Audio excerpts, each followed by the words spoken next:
It's time for Code Red on ECWA.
Hello again, my friends. Welcome to Code Red. I'm John Germain Esquire, and I am excited.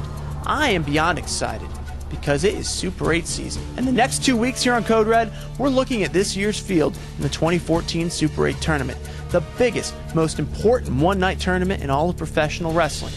We start this week by looking at Ricky the Model Martinez. You know, it's not that long ago that Ricky Martinez was a tag team wrestler with Danny E as part of the Magnum Modeling Agency. That was just the end of 2012, but since that time, things have gone a full 180 for the Model. He was one of the longest reigning Mid-Atlantic champions we've ever seen, and shortly after dropping that belt, he stepped into the ring with one of the toughest competitors to ever lace up boots in ECWA wrestling ring, the Greek god Papadon, two-time Wrestler of the Year, longest reigning heavyweight champion in history, and oh yeah, a man who knows a thing or two about hoisting the Super 8 trophy.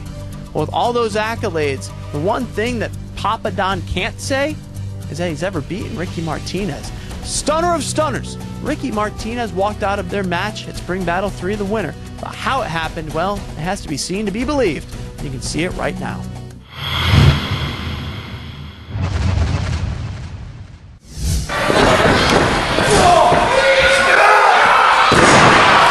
Big back body drop by the former heavyweight champion, Super 8 winner, Hall of Famer, two-time Wrestler of the Year. He has done it all. He is Mr. ECWA, the Greek god Papadon. And there is the compromised back being slammed into the ring apron. The hardest part of a ring, folks, are those 3 inches of the ring apron where there's no padding and it is just solid wood. Take it from me, I spend most of my time out there on the corners, and that is some hard wood. And now a blatant choke by Martinez, and Keener being very liberal with the use of the 10 count. I think he understands the personal nature of this encounter as Martinez, again, this time the steel ring post, square into the back of Papadon. The crowd is in awe right now. You're not getting, we're getting stares into the ring, but you're not hearing anything yet. Well, I think part of it is normally your opening match doesn't feature 2 guys who are main eventers. Let's be honest, these are main event talents in ECWA. And for their feud to boil over to the point where Papadon comes out off the top of the show and wants Ricky Martinez, that's serious stuff. Now my question is, supposedly we have a battle royal at the end of the evening, which is going to, someone is going to win the spot for the Super 8. Are these gentlemen, are they part of that? Do we know that yet? You know, I have not actually seen the official list. I believe it was being finalized today by management.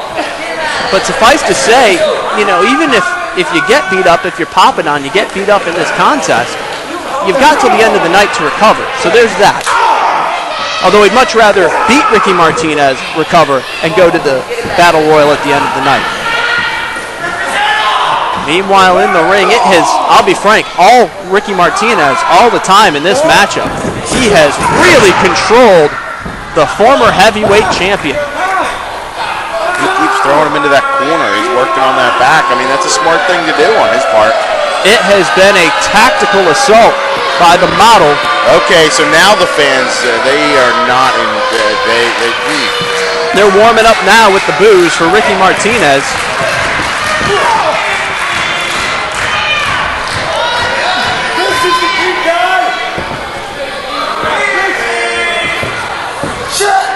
We will never know how close Ricky Martinez may have been to capturing the heavyweight title of his own accord back in January.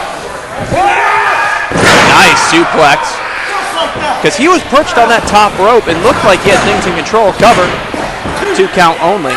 He looked to be in control until Papa Don's music hit.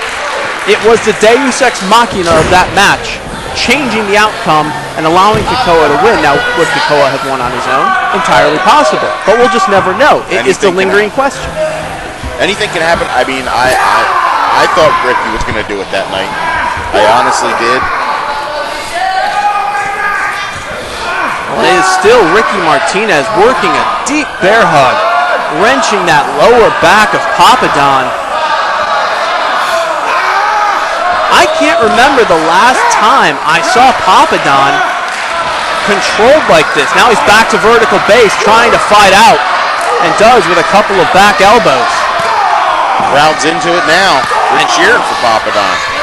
Here comes some of that trademark Greek God offense, the elbows, the kicks. I'm sure we'll see a European uppercut in due time. I mean, you have to imagine the way events have unfolded here tonight, it's got to affect Papa Don's focus. You know, you're used to being on later in the show, you're used to having a certain amount of time to prepare, you're used to not being whacked by a chair, and you can see there, he is unable to even hit a suplex, a basic staple of his offensive repertoire. Now, if I were Papa Don calling that referee, I would have called for a no DQ disqualification, a no DQ match. So you could get your pound of flesh on Martinez. Exactly.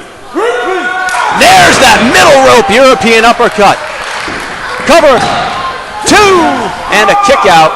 And even there, Papa Don not hooking the far leg. Very uncharacteristic for the Greek God to be so, I'll use the word lackadaisical, when it comes to a pinfall attempt.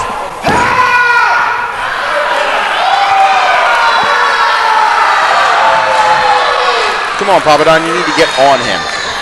He's sizing him up. And here they are. Once again, the trademark kicks. Martinez ducks. Up and under, he's got him. No, rolls him through. Ducks a clothesline. Big time German suplex. He's going to go for another one. Make it a double. And a triumvirate. Bridging over. 2. Kicks out at 2.5 does Papa Don. Impressive athleticism by the model Ricky Martinez. It's not always 3 times a lady. But it was 3 times a German suplex. Although you know that took a little bit out of Martinez as well, but he has really, really worked over Papa Don.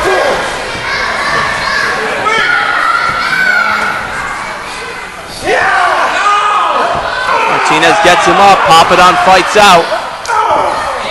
Short elbow. But Martinez thundering in. Heads him off at the pass.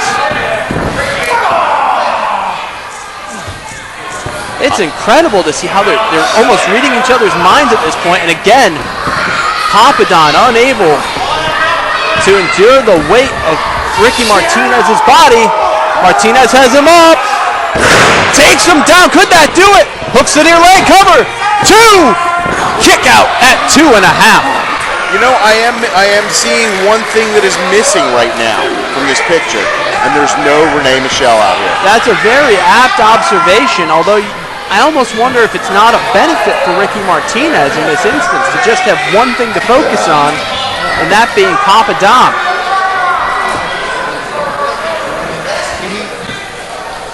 I just can't get over. I have not seen Papa Don this thoroughly worked over, frankly, since I came to this company 15 months ago.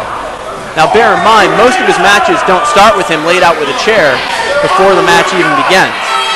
So we'll put a big old asterisk next to the effort, but still, impressive nonetheless by Ricky Martinez to do what he's done tonight. Can he finish the job? Well, he's been out. He hasn't been out here in the ECWA crowd in a couple months. So maybe ring rust? Entirely possible as well. You know, you want to be used to your environment when you haven't seen it in a little while. Inside cradle, leg is hooked, cover, 2! And another kick out. First real threat Papadon's posed to a pinfall tonight. But he is still really favoring that back. And somehow, some way gets him up for that high angle back suplex. But the punishment endured by Papadon to take it out on Martinez. And now, up top, high rent district. Can he connect? Diving headbutt, finds the mark, cover, hooks in her leg, 1, 2, no! 2.5, maybe 2 3/4, but not enough to put away Ricky Martinez. An unbelievable opening contest tonight. Hooked Martinez up. Thought he had him, but Martinez backed him up. Now wait a minute. Oh, wanted the lung blower. Couldn't get it. Papadon held the ropes. That might have been enough had it connected. Papadon wants Wrath of God, perhaps. And that is one lethal pile driver if Papadon almost took out Mike Keener.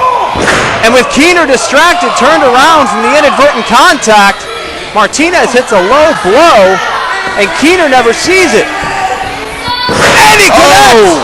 That could do it! Hooks the far leg! 1, 2, 3! I cannot believe it.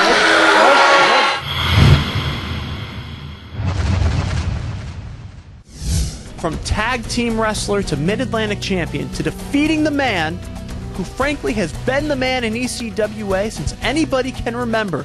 It has been a halcyon year plus for Ricky the Model Martinez. And now with momentum on his side, he rides into the Super 8 tournament on April 5th with the type of mental edge that may make him just another name, just another entrant in the tournament, to being someone who's a serious threat to go all the way and add his name to the long line of winners to hoist that cup.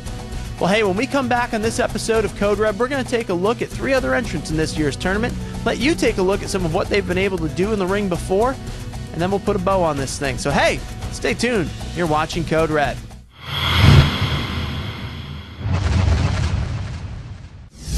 Fans, the East Coast Wrestling Association returns to action on Saturday, April 5th, 2014 at the Greater Newark Boys and Girls Club, 109 Glasgow Drive, Newark, Delaware, 19702, 7 p.m. bell time.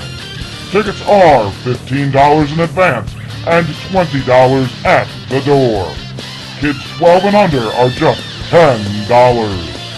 Portions of the ECWA Super 8 event will be taped for inclusion on ECWA's Code Red TV show, airing every Wednesday on blip.tv/ECWA Code Red. Visit ECWAProWrestling.com for all the info. You can use the word competitor. You can call them your friends or an inspiration. A brother, a hero, a mentor, a son, a teammate, a winner, a daughter, an athlete, a classmate, a worker, a runner, a leader, a human being. You can use a lot of words to describe people with intellectual disabilities, but retarded isn't one of them. Let's commit to ban the R word. Special Olympics, be a fan.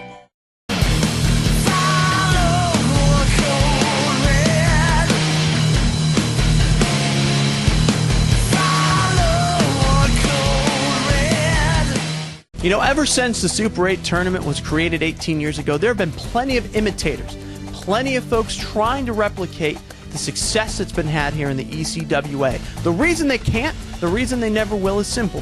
Whereas other tournaments feature a lot of guys that you already know who frankly work in the same company all year anyway, the ECWA management and ownership makes an effort, a conscious decision to go outside of the ECWA, to go outside of the region in the Mid-Atlantic and bring you the best talent available for the tournament. Why? The answer is simple. Because when you win the Super 8 tournament, you can say that you are legitimately one of the best independent wrestlers today because you have beaten some of the best independent wrestlers today, irrespective of region. Well, with that in mind, let's take a look at the entrance into this year's tournament, let you get a little taste of what you're going to be in for come April 5th, and then we'll come back and put a bow on things as we get ready for the Super 8 tournament.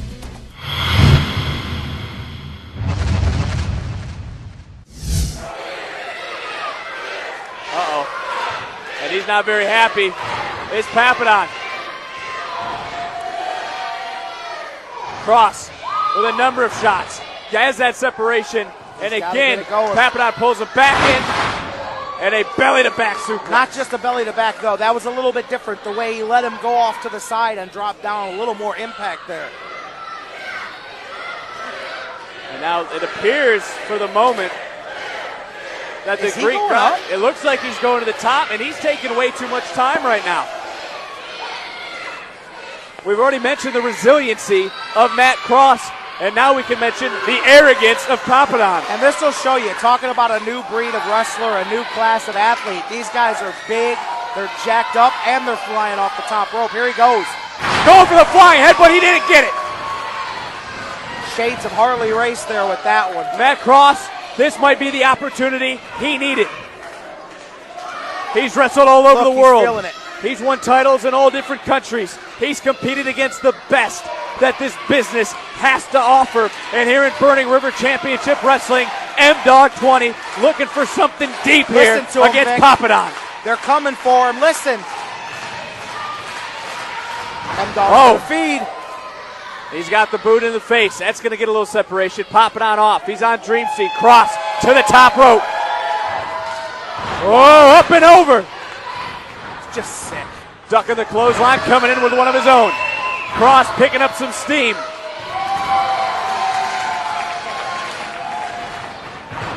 Back cross. Nice headstand. Springboard. High cross body. Hook of the leg. Oh! He caught him low. That's why. If his weight was more to the shoulders, he might have had him there. Only a 2 count as Tom Dunn was in pretty good position as Matt Cross has somewhat turned the tables. The momentum has swung. As what some fans here in Parma called the beard, Matt Cross is on top. Well, the beard's epic, but that's not going to win him this match. Whoa. Little side leg whip, and then he follows it up with a standing moonsault, only gets the 2 count, and there's some more of that athleticism that Matt Cross brings you right here in Burning River. Too much power, though. Too much power to be held down there. Papadon's not going away. Don't forget to follow us all over social media, but don't forget to follow the action right here as Matt Cross coming in and Papadon able to get that elbow up at the last second. Oh, a nice flying elbow, even had a little European style to it. Only gets a 2 count.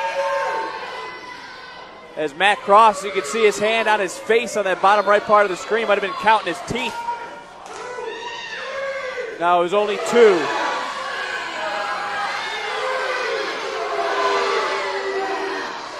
Wasting time here. I mean, trust me, that's something that he knows better than to do. He is, but you know what? This crowd does not like him. Matt Cross is in his hometown somewhat. This win isn't just for Matt Cross or to say you had the first one in the company. This win is for the city. This is win for all the people that Papadon talked down to about not having a winner here on the shores of Lake Erie. Matt Cross is doing this for everybody in the state. Ducks it up. Scoreboard! Right there. Oh! Wow. He might have been knocked out. Wow, and he may have broke his hand on that one. He hit him flush on the jaw. That wasn't a wrestling move. That was a straight knockout punch. Matt Cross may be knocked out. That's it. All right, how did he do that? Wow. I don't know if that's instinct, but Matt Cross just took a solid fist right to the jaw and almost rigor mortis-like was laying on the mat. I think Papadon's as surprised as we are because that was solid. He hit him flush.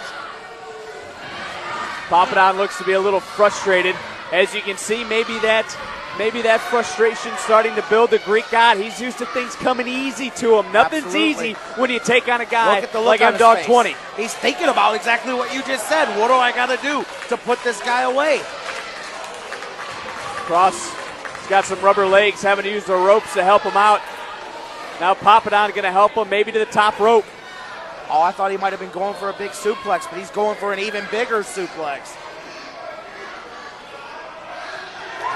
The unprecedented action you're getting here at Burning River. I don't necessarily know what we're looking at here. Oh, just a European uppercut right to the back of the head.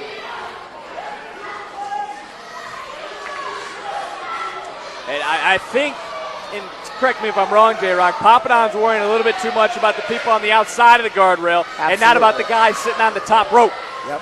Early in the match, beginning of the match, that's one thing. Right here, Matt Cross will make it pay. Cross, Matt Cross trying to fire back, and he got Papadon off him. Cross to the top rope. He went for the split-legged moonsault. He got the knee up. The air may have just been driven. He could have broken ribs. You can see the pain on Matt Cross's face for a moment on your television sets. As Papadon, I think he might have pulled down that right knee pad. Oh, no, this is going to knock him out for sure. Whoa. Matt Cross ducking through. Schoolboy. Now roll through. The action. Fast and fierce.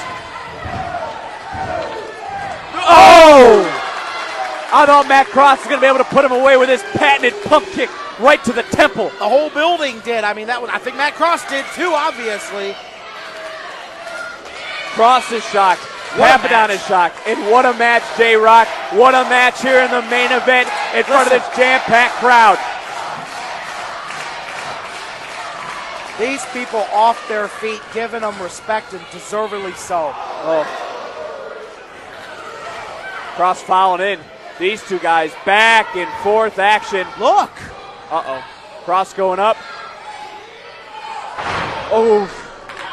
Cross. You saw the rubber legs for a moment. This could be the opportunity Papadon was looking for. Center of the ring somewhat. That's got to do it. Two. The hook of the leg.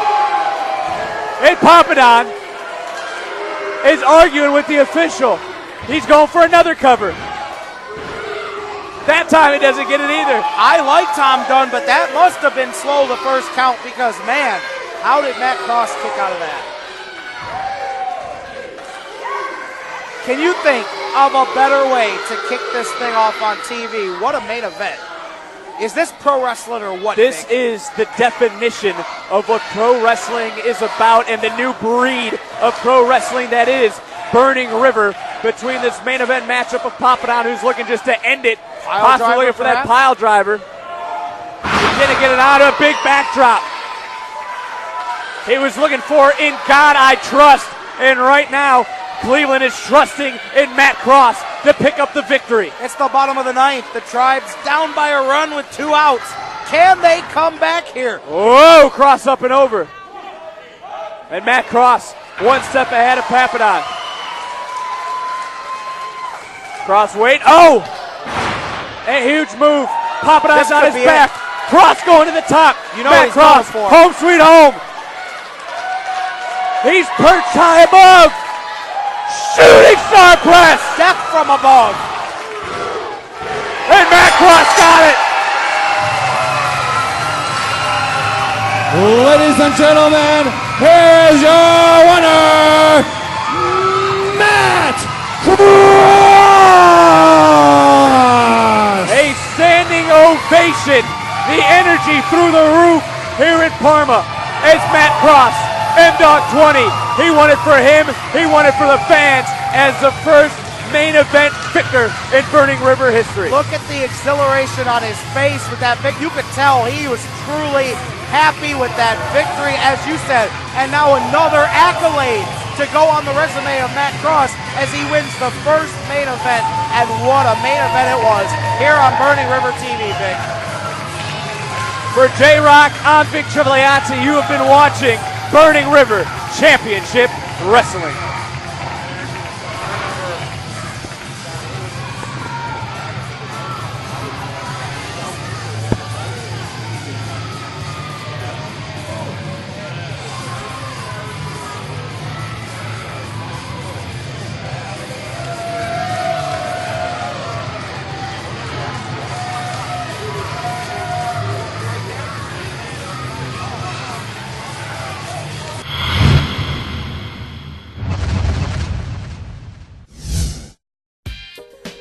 I'm Ashley.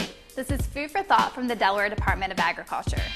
A sure sign of spring in Delaware is the arrival of strawberries. Strawberries are one of the first crops that Delaware farmers harvest each year, and the season always seems so short. Unlike most fruits, strawberry seeds are on the outside of the berry. Strawberries grow low to the ground, and some Delaware farmers grow them in greenhouses or under plastic tunnels to make the season start sooner and last longer. Unlike some parts of the country, Delaware strawberries are bred for taste, not to be big or to last a long time on a truck or store shelf. Strawberries are low in calories and high in vitamin C, and are great for breakfast, lunch, dinner, dessert, or a snack. Another popular berry here in Delaware is the blueberry.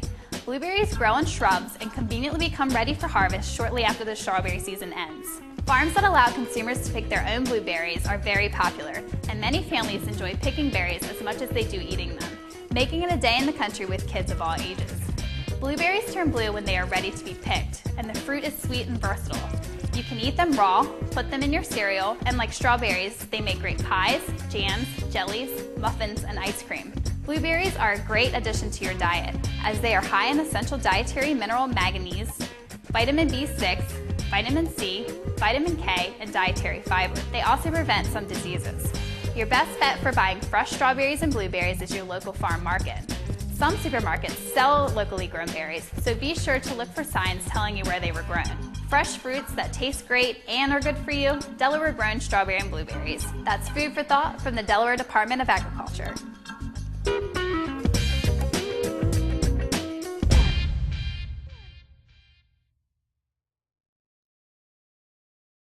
Fans, the East Coast Wrestling Association returns to action on Saturday, April 5th, 2014 at the Greater Newark Boys and Girls Club, 109 Glasgow Drive, Newark, Delaware, 19702, 7 p.m. bell time. Tickets are $15 in advance and $20 at the door. Kids 12 and under are just $10. Portions of the ECWA Super 8 event will be taped for inclusion on ECWA's Code Red TV show, airing every Wednesday on blip.tv/ECWA Code Red. Visit ECWAProWrestling.com for all the info. Welcome back one final time to Code Red. I'm John Germain Esquire. Well, we have one more week of Code Reds before we hit the Super 8 tournament, and on our final episode before the tourney, we take a look at the other 4 entrants in this year's tournament, including the winner of the Battle Royal at Spring Battle 3 for the 8th and final slot into the tournament this year. The winner, a man many may say has deserved this opportunity for a very long time, and now he's got it in his grasp. Plus, we'll take a look at the other 3 entrants coming to the region to try and hoist that trophy over their head come April 5th. All that and more on next week's episode. In the meantime, if you want more information or to get your tickets for the Super 8 tournament, go to ECWAProWrestling.com. Also, check out their Facebook page. And by the way, if you want to learn more about POD Productions, the company that puts on this little show, hey, we've got a website, pridesproductions.com, and a Facebook page as well. Just put in Principles of Design Productions in your search in Facebook, and it'll pop right up. So for everybody at POD and the ECWA, especially Nasty Nate, I'm John Germain Esquire. We'll see you next time on Code Red. ECWA. Become a fan all over again.